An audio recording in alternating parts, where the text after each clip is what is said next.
Firefighters all over the state have been pretty busy today. 9 News reporter Jennifer Meckles live at the Rocky Mountain Arsenal, where they quickly got a handle on a small fire. Jenny.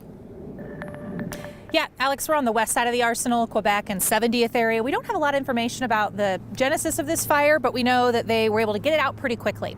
Arsenal officials tweeted this thing only got to be about 6 acres in size. They did a little mop-up work tonight, and they plan to call in fire investigative team for tomorrow. And at this hour, there's not even emergency vehicles out here.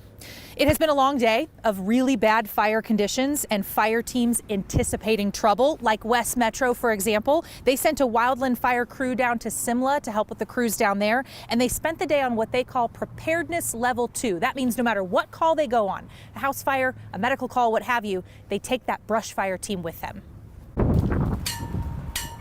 It's a beautiful Colorado day, sunny and warm and way too windy for fire conditions. Definitely a concern for people in the wildland world like we are. You could even call it crunchy conditions, if you're asking firefighters like Mike Wooster. Pretty crunchy, pretty dry. We've had a lot of moisture this year, but we haven't reached green up. He's part of West Metro's wildland firefighting team. As a brush truck, we carry kind of the timber equipment, so we have a whole lot of stuff with chainsaws and saw packs. Packed and ready to roll, brush trucks even tagging along to calls right now. Brush truck follows to all the normal calls, to the grocery store, to the training events, to whatever would normally be just an engine and maybe an ambulance if there's one in the station. Now we're taking the brush truck so that it's close, it's right there in the hip pocket, and if we get an incident here in the district, we're ready to respond. And watching as fire after fire pops across the state.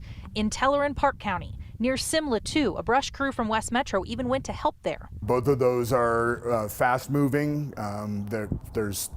There's concern for how fast that they're moving, and air resources are still not, 100% available this time of year. Days like these, anxiety runs high in Colorado. Especially this time of year, we're just coming out of the winter and just after the 1-year anniversary since the Marshall Fire. That's been stuck in people's heads for the entire year since that fire.